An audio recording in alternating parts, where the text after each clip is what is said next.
All right, people, how we doing? We drinking our coffee? We having a good day 15? Day 15, that's 3 fives. How about that? Damn. Doing that math. How's everybody doing? Now, you know today's Friday.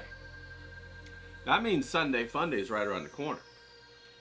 What you guys got planned for Sunday Fun Day? Huh? What you gonna do in your sketchbook for Sunday Fun Day? That's gonna be wild and crazy.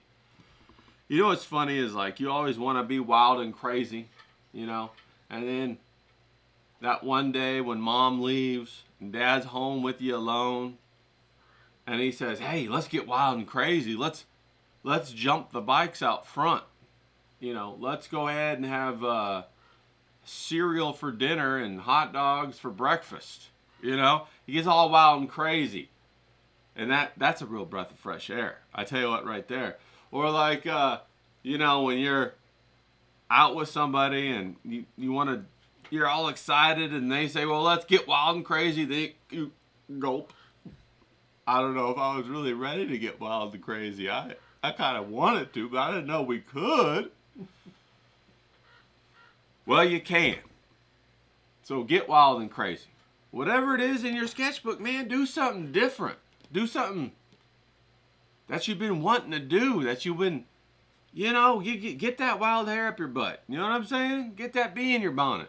Go out there and use those paints that you've been saving forever, that you ain't touched, you know, that golden paint kit that came from somewhere and ain't never been touched. I mean, I think I got one right here. Hold on.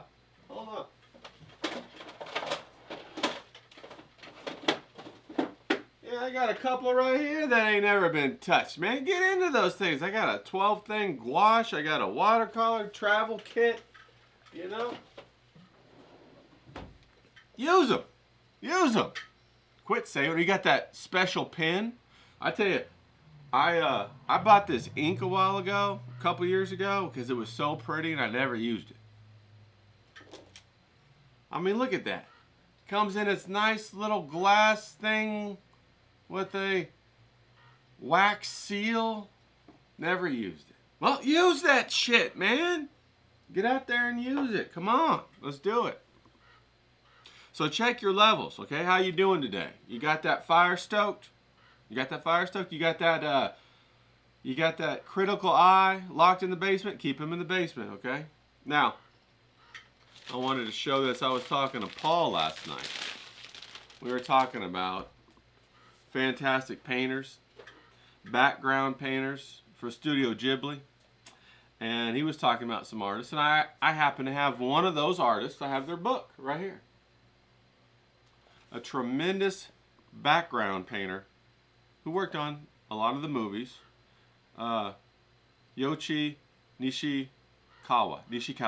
You know, I gotta say it right. You know, I can say it just fine when the camera's not on. Put the camera on me, like, oh, I don't want to offend anybody. You know what I mean? Don't want to get somebody mad or anything. But they have some fantastic paintings in this book. Fantastic. And he sits down and he paints them with gouache. Or whatever he paints them with gouache. Fantastic landscapes. Now, if that just don't get you all excited, you got cherry blossom trees over here. You got the old, look at that huge tree with the deer in the grove like that. Mwah! Fantastic. He's got some processed pictures on the other side. Look at this one right here. He's got the little dog waiting for the owner to come home. The cherry blossoms, the sakura blossoms on top. Love it. Fantastic colors. Oh, you got to see this one. How fun is this? Look, the landscape of the city at sunset. Then there on the bottom, he's got the little process pictures. See those? Anyway, it's a great book. Stokes the fire. Real landscape painting done for the animated movies, which are fantastic. I love the Ghibli movies. Now, so keep that fire stoked. That's what I wanted to say. Keep that fire stoked. You know what I'm saying, people? Come on now. We got Sunday Fun Day coming up. Let's get wild. Let's get after it. Okay, the tools. We talked about the simple shapes. so we can move quickly through our ideas before we settle on something that we really like. Sometimes you got an idea in your mind and you're thinking about it and it just doesn't work on paper. So you got to move it around. Simple shapes let you do that quickly, okay? Then we got the cube vision, projecting that 3D space concept down onto the two-dimensional surface of the paper, right? For perspective. Then we talked about the zoom cubes, you know? How to get certain aspects of your drawing in that extreme forced perspective, you know? We talked about that. Now today we're going to juggle those 3 balls, okay? We're going to juggle those 3 balls. Like a juggler. I don't know what you're thinking about, but we're going to juggle, okay? And what we're going to do is we're going to do simple compositions on your page in black and white. Okay, you see that? Now this is what I was talking about the other day when I said Notan images. It's N-O-T-A-N. Look it up, it's Japanese.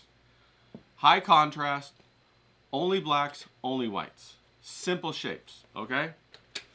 Now, go ahead and get your blocks. I got my blocks right here. Put them down on the paper. Trace them out.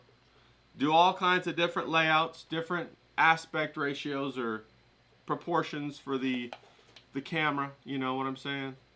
Go find your favorite comic book cover, copy it. Or maybe a comic book panel, copy it. Or maybe photographs that you love, copy them. Break it down onto your little tiny rectangle that you traced out and put it down. Only blacks, only whites. So wherever there's shading, make it black. Wherever it's white, keep it white. If there's nothing there, keep it white. Use your ability to start to interpret what the image is that you see into only blacks and whites. Make the choices and put it down on the paper. Use simple shapes. Keep them small. Move from one to the next, okay? Now, hey, you're going to mess up. I'm already telling you. You're going to mess up. What I'm saying to you right now makes sense up here. But to do it down here, you're going to mess up. Hell, I messed up. You know what I'm saying? I messed up on some of them too. We all do. But that's part of the process. And sometimes those mess ups, or those mistakes rather, end up being a gift that makes your image memorable, iconic, lasting. You know what I mean? It's the creativity that connects to somewhere else. That you happen to be a little antenna and you receive it and you put it down and at first you think it's a mistake. But then everybody ends up loving it. And you keep your damn mouth shut. Okay? You don't tell them it's a mistake. You know what I'm saying? You keep your mouth shut. So that's what we want to do today, okay? Now I'm going to keep this one short because people got on me yesterday because I had such a damn long video. And they weren't meant to be, you know, me on a soapbox preaching. They just meant for me to be like your bro that you can sit down with for a minute and get a little fire yourself and go off and do your sketchbook. So come on now, let's go ahead and let's fill up that page. I want to see them. And let's have some fun today, okay, fellas? All right, let's get at it.